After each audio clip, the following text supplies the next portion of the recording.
నరేంద్ర మోడీ గారు ప్రధాని అయినప్పటి నుంచి కేంద్ర ప్రభుత్వం జమిలీ ఎన్నికల అంశాన్ని తీసుకువస్తోంది. 2014లో బీజేపీ మేనిఫెస్టోలో కూడా జమిలీ ఎన్నికల ప్రస్తావన ఉంది. అసలు జమిలీ ఎన్నికలు అంటే ఏమి? దానివల్ల దేశంలో వచ్చే మార్పు ఏమి అనేది ఈ వీడియోలో చెప్పబోతున్నాను. జమిలీ అంటే వివిధ స్థాయిలో ఉన్న అంటే జిల్లా స్థాయిలో, రాష్ట్ర స్థాయిలో, దేశ స్థాయిలో ఒకేసారి ఎన్నికలు నిర్వహించడం. జమిలీ ఎన్నికల ప్రధాన ఉద్దేశం ఏంటి అంటే, ఎన్నికలు జరిగిన ప్రతిసారి కేంద్ర రాష్ట్ర ప్రభుత్వాలు భారీగా ఖర్చు చేస్తాయి. అదే ఒకేసారి నిర్వహిస్తే ఆర్థిక భారం తగ్గుతుంది. రెండవది, తరచుగా ఎన్నికల కారణంగా ప్రభుత్వ పనులు నిలిచిపోతుంటాయి. అయితే జమిలీ ఎన్నికలు నిర్వహిస్తే 5 సంవత్సరాల వరకు అభివృద్ధి ప్రణాళికలు సజావుగా సాగుతాయి. అంతవరకు ఎన్నికల అడ్డంకి, ఎన్నికల కోడ్ అనేది ఉండదు. ముఖ్యంగా పార్టీలు ప్రజలతో గట్టిగా పనిచేయడానికి మరింత సమయం దొరుకుతుంది.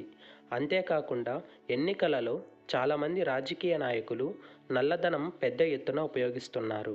ఒకేసారి ఎన్నికలు జరిగితే నల్లధనాన్ని గణనీయంగా తగ్గించవచ్చు అనేది బీజేపీ అభిప్రాయం. అయితే ప్రపంచంలో చాలా తక్కువ దేశాలు జమిలీ ఎన్నికలను నిర్వహిస్తున్నాయి.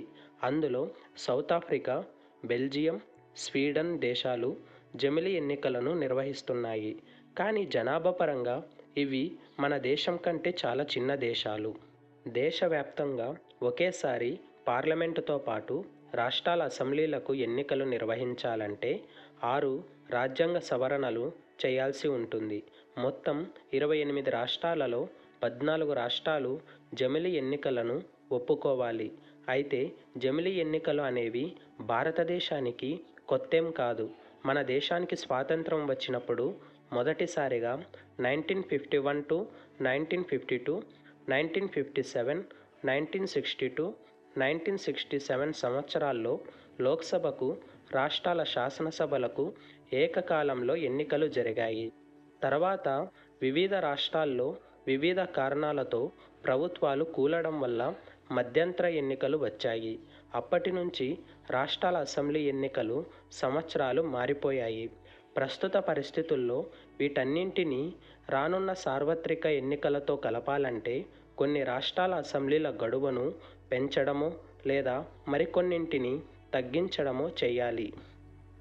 అందుకు జమిలీ ఎన్నికల నిర్వహణకు వచ్చే అడ్డంకులను గుర్తించడానికి మాజీ రాష్ట్రపతి అయిన రామ్నాథ్ కోవింద్ అధ్యక్షతన ఒక ఉన్నత స్థాయి కమిటీని ఏర్పాటు చేశారు. ఈ కమిటీ తన నివేదికలో కొన్ని అంశాలను చేర్చింది. అవి ఏమంటే, నెంబర్ 1, జమిలీ ఎన్నికల కోసం ప్రభుత్వం ఒక ప్రత్యేక న్యాయరక్షణ యంత్రాంగాన్ని ఏర్పాటు చేయాలి. నెంబర్ 2, తొలి దశలో లోక్సభ, అసెంబ్లీలకు ఎన్నికలు నిర్వహించాలి. రెండవ దశలో కార్పొరేషన్లు, మున్సిపాలిటీలకు, గ్రామ పంచాయతీలకు ఎన్నికలు జరపాలి. ఇవి లోక్సభ, అసెంబ్లీ ఎన్నికలు జరిగిన 100 రోజుల్లోగే పూర్తి కావాలి. నెంబర్ 3, అసెంబ్లీలు రద్దయినా లోక్సభ రద్దు చేయవలసి వచ్చిన 5 సంవత్సరాలు పూర్తి అయ్యే వరకే కొనసాగేలా చూడాలి. నెంబర్ 4, రాష్ట్ర ఎన్నికల సంఘం, కేంద్ర ఎన్నికల సంఘం కలిసి ఒకే ఓటర్ గుర్తింపు కార్డును జారీ చేయాలి. నెంబర్ 5, ఎన్నికల సామాగ్రి, ఈవీఎంలు, వీవీప్యాట్లు, పోలింగ్ సిబ్బందిని సమకూర్చుకోవడంపై ఎన్నికల సంఘం ముందస్తు ఏర్పాట్లు చేసుకోవాలి.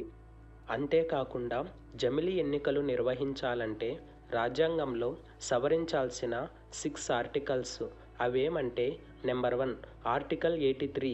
ఇదేం చెప్తుందంటే, లోక్సభకు పదవీకాలం 5 సంవత్సరాలు, రాజ్యసభకు 6 సంవత్సరాలు ఉండేలా కాలపరిమితికి సంబంధించింది. అయితే దీన్ని సవరించాల్సి ఉంటుంది. Number 2, article 172. ఇది రాష్ట్రాల అసెంబ్లీలకు 5 ఏళ్ల గడువుకు సంబంధించినది. దీన్ని కూడా సవరించాల్సి ఉంటుంది. Number 3, article 83. ఇది రాష్ట్రంలో అత్యవసర పరిస్థితి వస్తే పార్లమెంటు ద్వారా రాష్ట్ర ప్రభుత్వాన్ని 5 సంవత్సరాల కాలపరిమితి నుంచి 1 సంవత్సరం పొడిగించే ఆర్టికల్కి సంబంధించింది. దీన్ని కూడా సవరించాల్సి ఉంది. Number 4, article 85. రాష్ట్రపతికి లోక్సభను రద్దు చేసే అధికారాలిచ్చే ఈ ఆర్టికల్ను సవరించవలసి ఉంటుంది. Number 5 article 174. ఇది రాష్ట్రాల అసెంబ్లీలను రద్దు చేసే అధికారం గవర్నర్కు ఉంటుంది. దీన్ని కూడా సవరించాల్సి ఉంటుంది. Number 6 article 356. ఇది రాష్ట్రాల్లో రాష్ట్రపతి పాలనకు వీలు కల్పించే ఆర్టికల్ను కూడా సవరించాల్సి ఉంటుంది. అయితే పార్లమెంటరీ ప్రజాస్వామ్యమే కాకుండా సమైక్య వ్యవస్థ కలిగిన దేశం కావడం వల్ల రాష్ట్ర ప్రభుత్వాల మాటకు విలువ ఉంటుంది. అయితే పార్లమెంటుతో పాటు దేశంలోని సగం రాష్ట్రాలు అసెంబ్లీలు కూడా జమిలీ ఎన్నికల విధానాన్ని అంగీకరించాలి. అంటే 28 రాష్ట్రాలలో 14 రాష్ట్రాలకు పైగా జమిలీకి సరేననాలి. అయితే జమిలీ ఎన్నికలకున్న ప్రధాన సవాళ్లు ఏంటి అంటే తరచుగా ప్రభుత్వాలు రద్దవడం లేదా మద్దతు కోల్పోవడం వంటి సందర్భాల్లో ఈ విధానం కుదుపులకు గురయ్యే అవకాశం ఉంటుంది. అయినప్పటికీ దీని ద్వారా దేశానికి అభివృద్ధి దిశలో గణనీయమైన ప్రయోజనాలు సాధించడానికి సాధ్యమవుతుంది.